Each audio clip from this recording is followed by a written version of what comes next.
Hello everyone, today I want to share my Barbara build and team compositions with you in this short guide. As always, I start with the build, then go over team compositions and show some Abyss gameplay at the end. This is order. Enhanced animal module.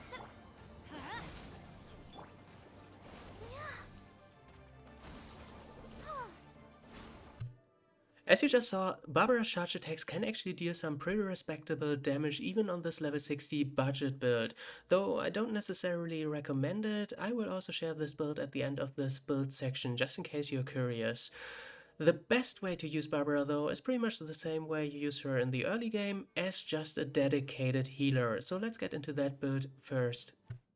It's pretty much the exact same thing as Bennett. All you care about is max HP and energy recharge. On a budget build, it shouldn't be too hard to reach 180% ER and about 25k HP.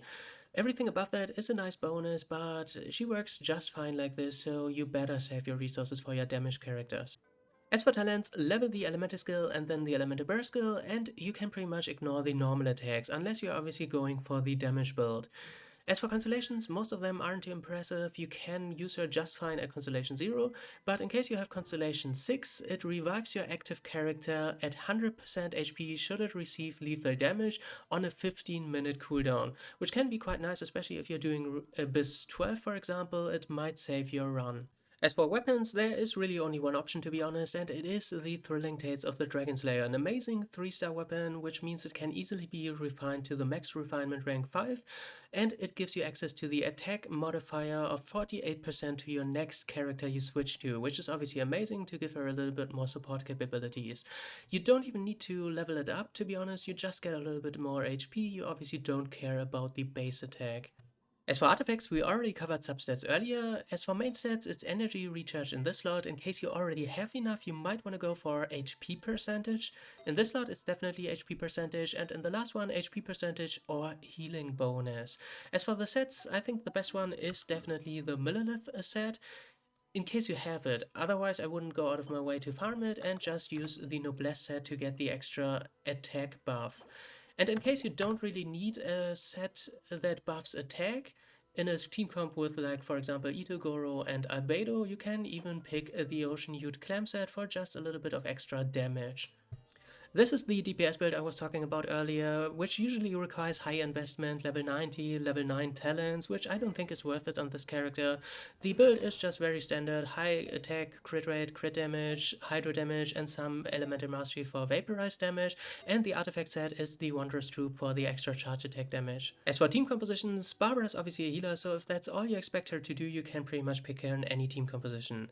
But to be a little bit more competitive, Barbara obviously directly competes with Bennett in the slot. And let's be honest, most people would agree that Barbara isn't giving you too many reasons why you would pick her instead of Bennett. One I can come up with is if you need a healer with Hydra application rate. For example, if you need to break a Pyro shield, Bennett wouldn't do too much there, and you don't have any other Hydra characters in your team, you can definitely pick Barbara to deal with that shield.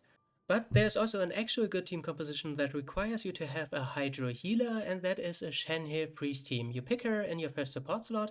Your second one should be Kazuha, but unfortunately I don't have him, so I just pick Sucrose as a placeholder. And to get Shenhe synergy, you obviously need a Cryo main DPS, so either Ganyu or Ayaka. And to enable the freeze, you obviously need another Hydro character, and in case you want a healer, it's either Barbara, or some people might argue that Kokomi is better, but I don't actually think that's the case. I think Kokomi is just more comfortable to use. She doesn't do anything special. So in case you are like me and think Barbara's elemental skill Hydra application isn't too much of an inconvenience, I think she's an actual good option in this team composition and not worth picking up a limited 5-star character to basically do the same. And now for the showcase. Barbara is actually really easy to use. All you need to think about is that Barbara should go right before the character that should obtain the attack buff of her weapon. So in this case, obviously Ayaka. So you start with Shenhe, apply cryo, lower the resistance to cryo with Sucrose, switch to Barbara, enable the freeze, and get the attack buff on Ayaka.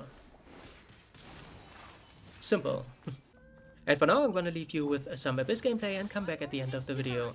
And don't expect anything too flashy, she is obviously just a healer. Let's dance. Sakura swirl.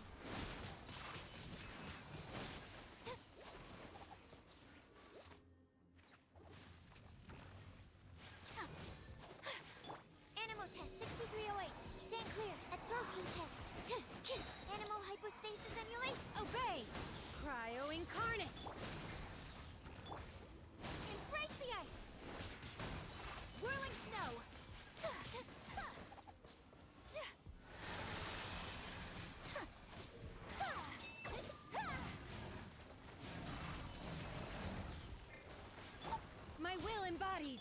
Stand clear.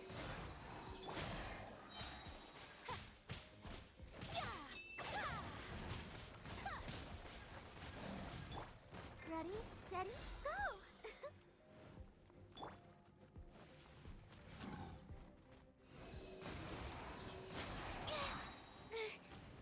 Swirl, mark. By ordinance divine. God protect us. Sakura swirl. Take flight. Alright, we made it to the end. I think Barbara has kind of a worse reputation than she deserves. I think she can definitely be useful in endgame content, and I hope this gave you some inspiration for your builds. Anyway, stay tuned for more videos. Until then, have fun and bye bye.